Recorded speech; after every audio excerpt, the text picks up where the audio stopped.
Alright guys, ayan. Ito yung good. Ay, by the way, ito yung sinasabi ng dispatch sa amin sa load information nakalagay na ito kasi guys malaking multa pag mawala ito.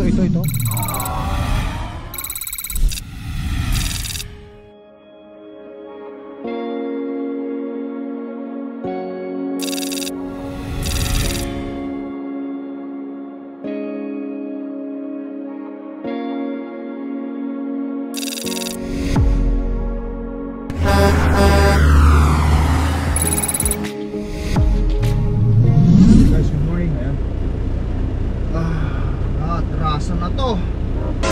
Atrasan na.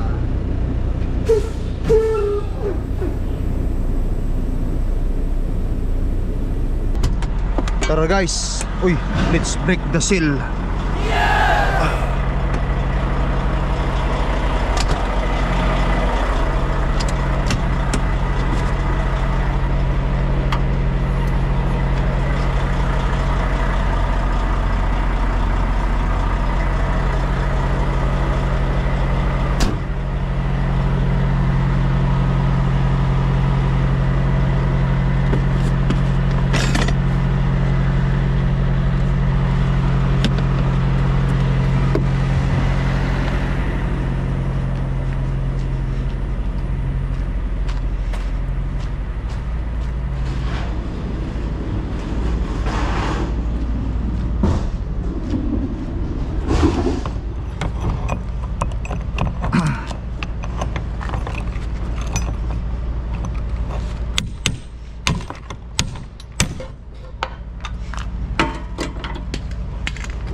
Kailangan mo pangargay ano?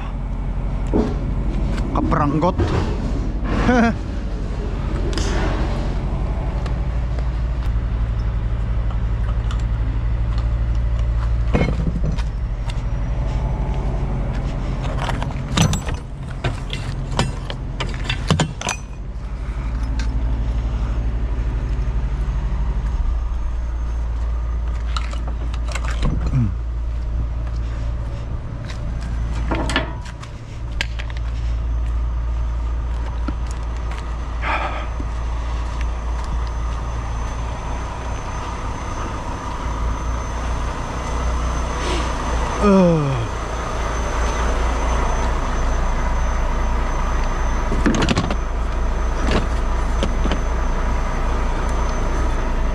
Okay.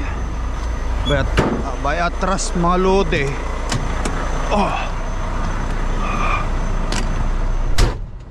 Lodi Bigo.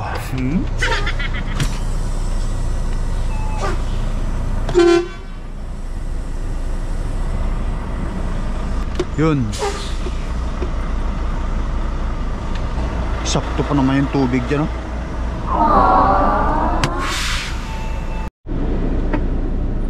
Okay guys, magantay na lang muna tayo. Wala pa silang sinasabi kung saan tayo pupunta eh. Kung saan tayo pipick up pagkatapos nating ma-empty. Text ko nga pala sila.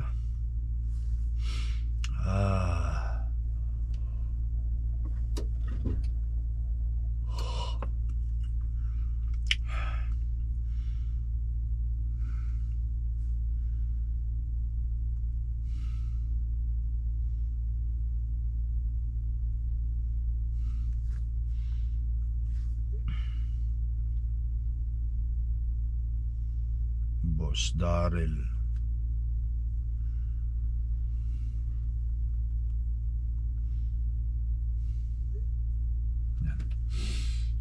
Antay lang natin dito guys, maaga pa kasi. Alas 6 pa lang dito. Appointment ko rito alas 10 sa opisina sa Turk. Mag-alas 8 pa lang, kapapasok pa lang nila. Kumbaga sa ano, di sorting things out pa lang. Mamaya malalaman natin. Alright, pasok muna ako sa loob. Hihila-hilata muna.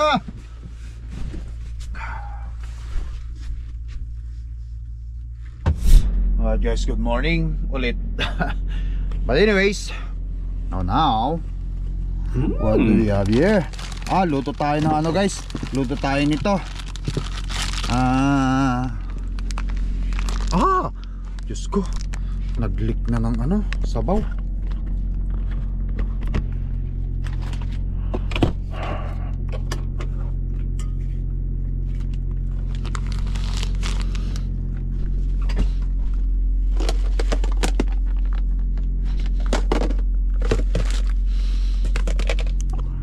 Kuha ako ng plato rito.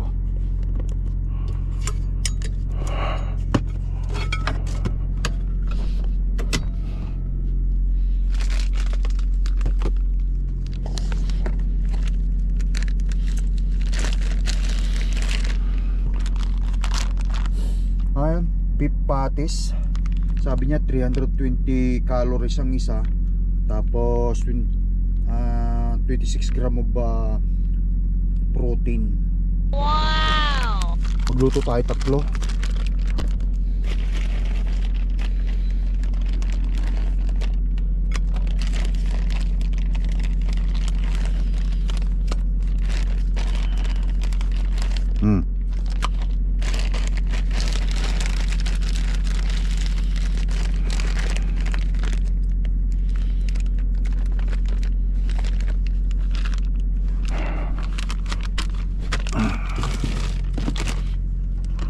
Meron pa akong chicken yung binili natin sa Walmart na frozen. Meron din akong chicken dito na nakatoad na. Kung gusto ko ng manok, ayan, meron akong snacks na mga apple dito. Yun. Tapos may broccoli pa ako dito. Yun. Kung kapusin pa ulit, bumili ulit. Hindi naman talaga ng kalakas kumain guys. Alright, so ang discarding gagawin ko dyan is meron akong mga additives dyan guys. Okay, so saan yung mga additives ito?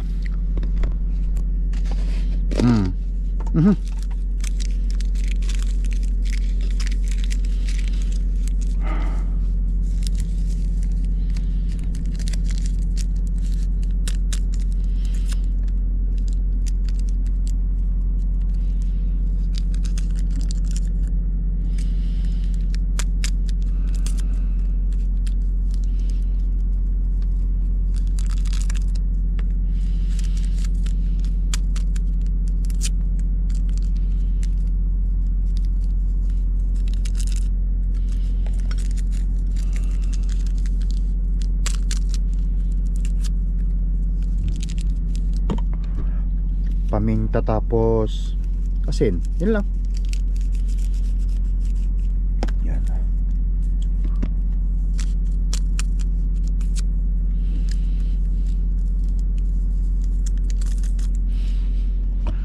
Meron ako dito, ito yon.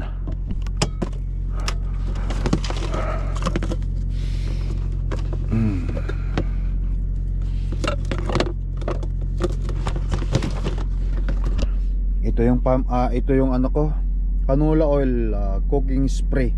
Hindi rin maganda ito pero ano, calorie zero, protein zero. Hindi rin ganun kaganda ito pero wala tayong magagawa kaysa naman gumamit ako ng mantika.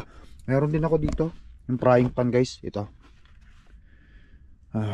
Bira ko ginagamit yan. Ito okay na to. Now sit up natin yung ating rice cooker. Nasira kasi yung lutuan ko kaya hindi pa ako nakakabili. Pero okay pa to. Pwede pa to. Ganyan lang ang discarding ginagawa ko. Diyan ako nagluluto lagi.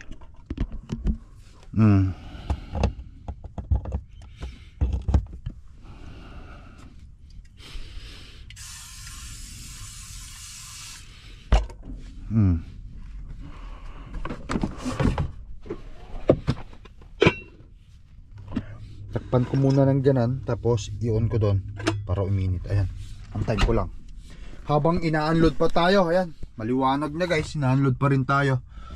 Wala pang sinasabi yung aking dispatch pero pagka tapos ko na ito sabihin ko na sa kanilang empty na ako. Yes! Luto muna ako ng almusal. Tapos meron tayong tinapay dito. Ayan. Ito, ilalagay ko rito. Meron din akong sibuyas dyan sa loob. Lalagyan ko ng sibuyas yung ano, yung tinapay. O, ayan, okay na. Okay na ang buhay ng Lakay Trucker. Ganito lang. Hindi naman tayo ganun kalakas kumain eh. Guys, ayan.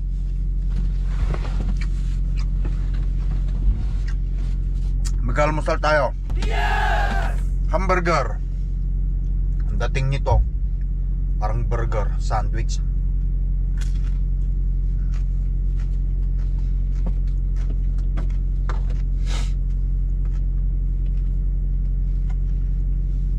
Ayun o, tinapay. Tapos yung beef patty na yon. Linagyan ko ng white onion.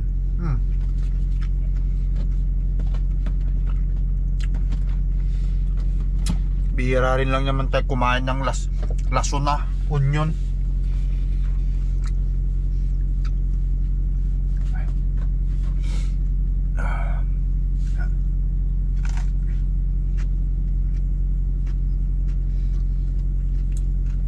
Bang nag-aantay tayo, nagkakape, nag-aalmusal na.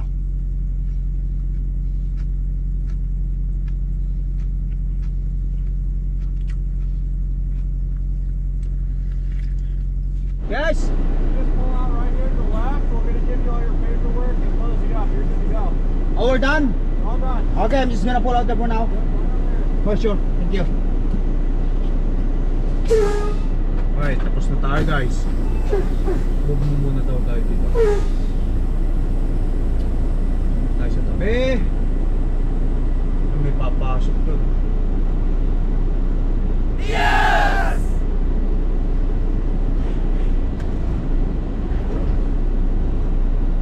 Labas ko na tapos atras ako doon.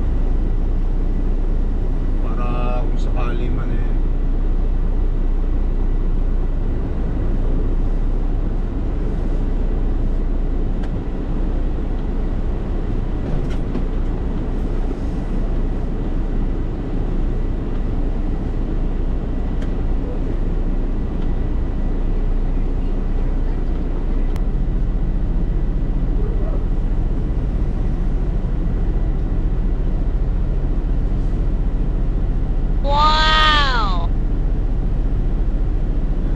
Paanoin na natin to.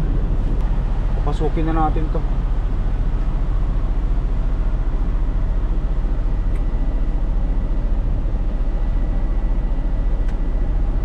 Tapos sa atras ako doon.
Right guys, kailangan ko lang siguro magpahugas kung kinakailangan.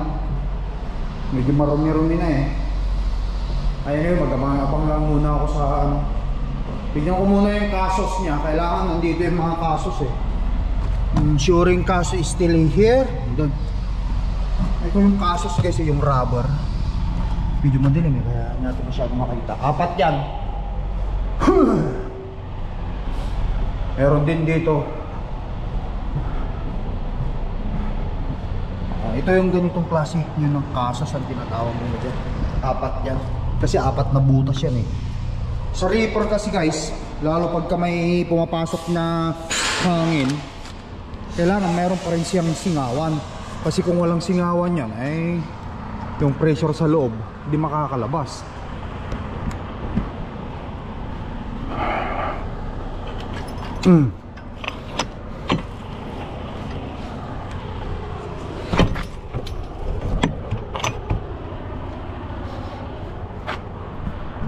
sabay atras ako dun sa bandaron kasi yun ang sabi sa akin.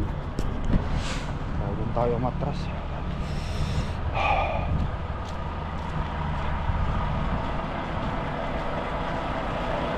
Okay.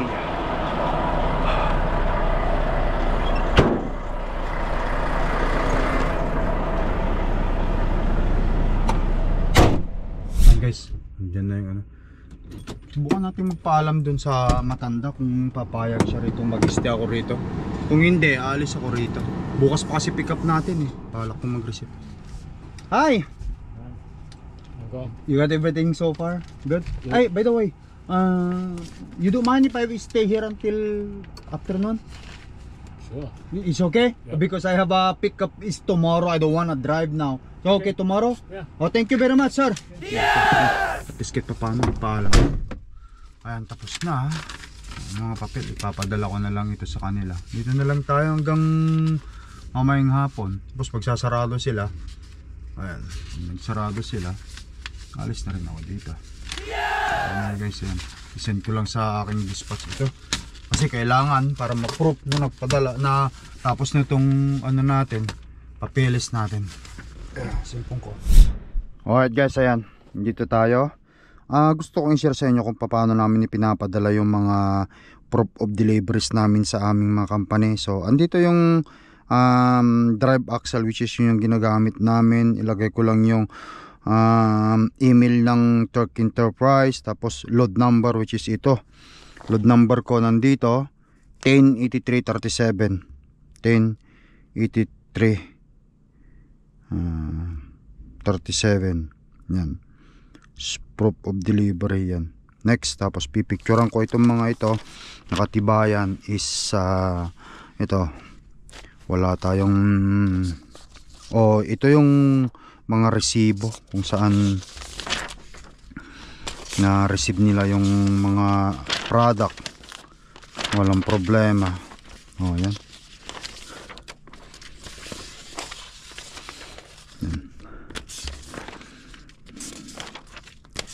Ito pare-parehas lang, iisang klase lang ito.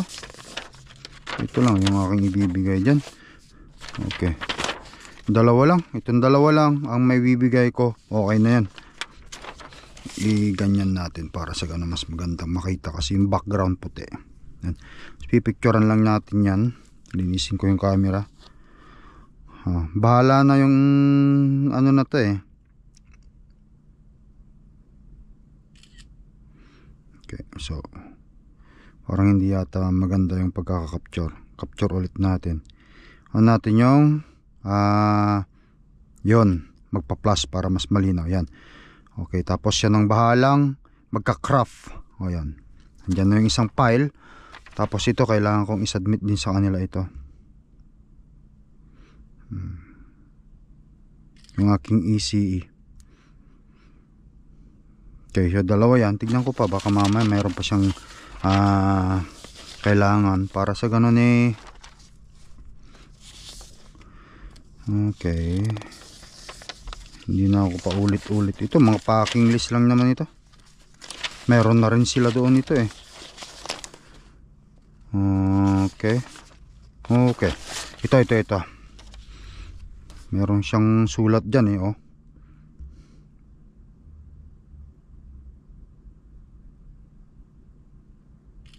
Yun. Okay, yan, magsisend na siya. Ayan, ganyan lang guys. Tapos ilagay na rin natin dito sa ating ating trip envelope. Nakatibayan kung na lahat is tapos na. Ayan, napadala ko na, nag-deliver na siya yung mga sent na maano ko proof of deliveries. Ayan, nakita nyo. Ayan, nag-deliver na lahat. Kailangan kasi yan eh. Kailangan nating ipadala agad yan pagka para sa ganun masikaso na rin nila yung paniningil. You know what I mean? Magsingil din sila kasi tayo isa sa delivery guy sa opisina. Sila nang bahala doon. Ngayon magsusulat ako ng panibagong load information details ko dito sa mga nakasunod at mga bago sa tracking, no, gusto ko lang i-share sa inyo na meron tayong mga ganito. Patayin ko nga muna.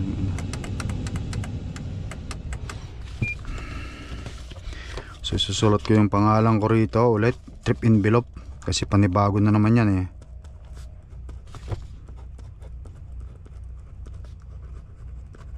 Okay, so yung trailer number natin is 14752098. Start date today is the 28/11/28. Start odometer natin yun nandito 960859. Origin is Woodinville.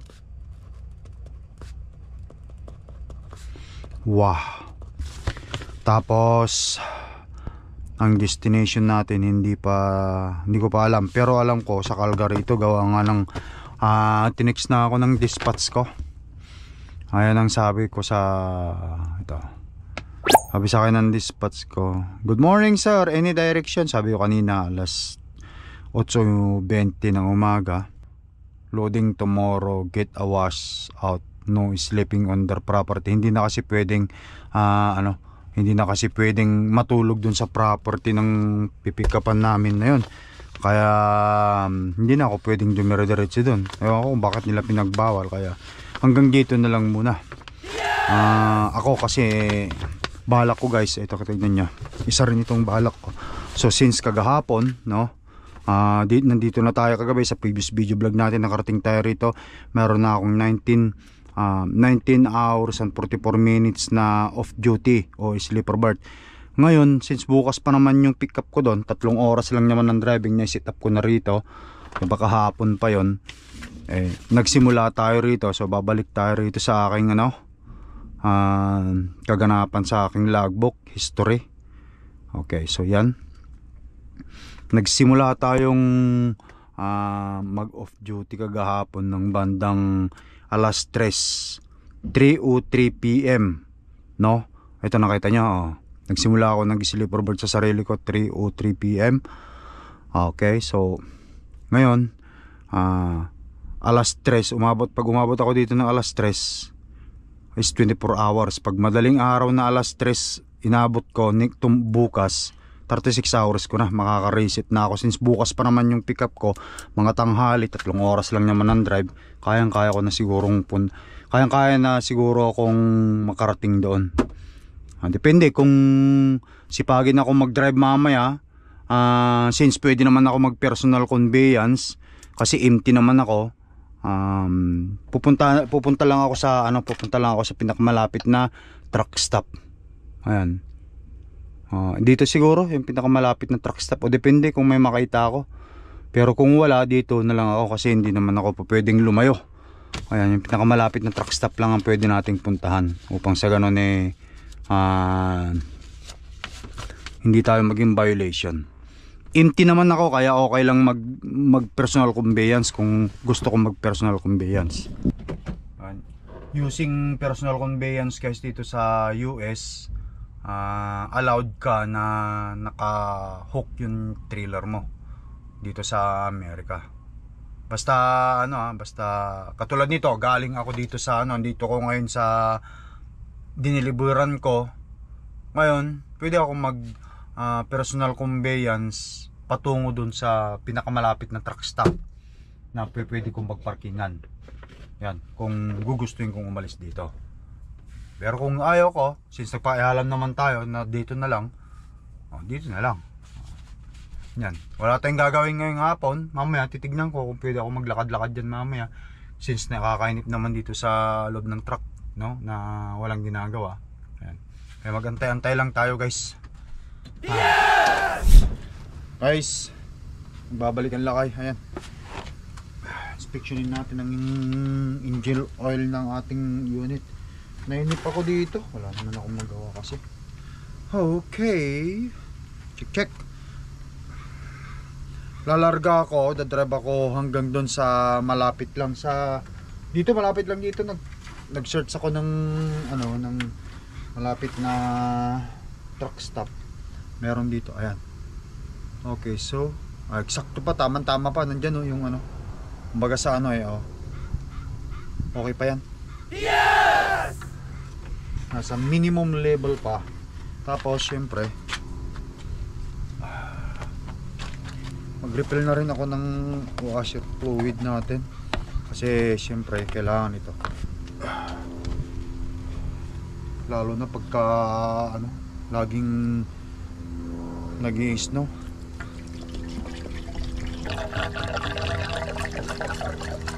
Ang winter yun. Okay. Ayan. So, maganda pa yung ating engine oil, okay pa. At syempre, check na rin natin dito sa mga dapat i-check. Sarado natin ito. Inspection sa unit kay Cordapi. So far wala naman nag-leak sa ilalim. Okay, sa kabila. Okay. Malinis pa yung ating water separator.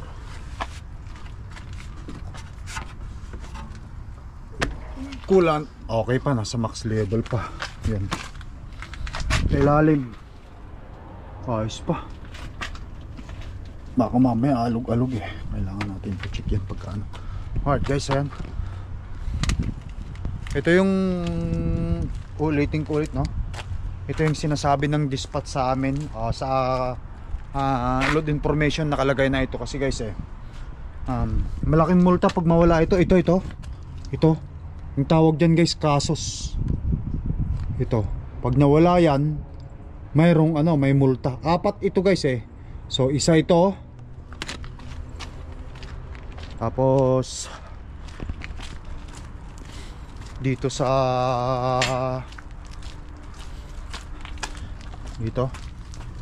pang dalawa, no? Ayan. Tapos dito sa kabila, sabi niyang dispatch, ensuring all four casos is still intact prior to leave the customer premises. Because yung mga pipikapan, pangatlo, yung mga pipikapan, tinitignan yan. Kung wala yan, may multa or hindi ka nila luludan. Kaya yun. Kanina hindi natin nakita ito dito kasi walang plastic, madilig. Ngayon papakita ko lang sa inyo. Sa tracking, sa reaper, ito dapat lagi meron yan. Isa rin dapat na yan. Kasos ang tawag dyan guys. 2. O yan.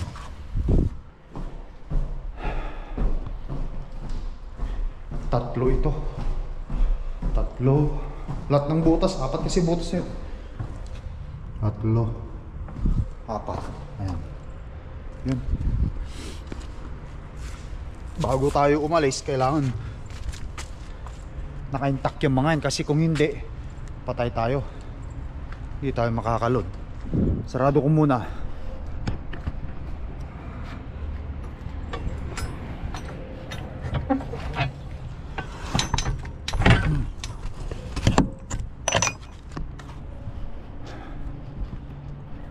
Okay. Larga tayo ngayon guys. Hindi pa ko rito may malapit na truck stop. Make sure lang talaga na andyan yung mga kasos. Kasi yun yung sa load information na binigay sa akin ng dispatch Ayan. Yun, nandyan. Ayan, kompleto. Okay. So far wala naman ako nakikitang hindi maganda sa unit natin. Pati si Cordapia, okay. Yes! Okay pa naman ng label ng langis niya, kaya isasarado ko na lang yan, tapos diretso na tayo guys. Alright guys, ayan. So paano, putulin ko na vlog natin dito. Kita-kita na lang tayo sa susunod na video vlog natin guys, no? Sa karsada. Pupunta ako sa malapit na truck stop. Bukas lalarga tayo, magpapahugas tayo ng trailer, pick up tayo papunta ng Calgar, Alberta. Yun na naman yung gagawin natin. Alright guys, thank you for watching. Huwag nyo kakalimutan mag-drop ng comment para milagay ko kayo sa card. Guys, I love you all. Peace out. Bye bye.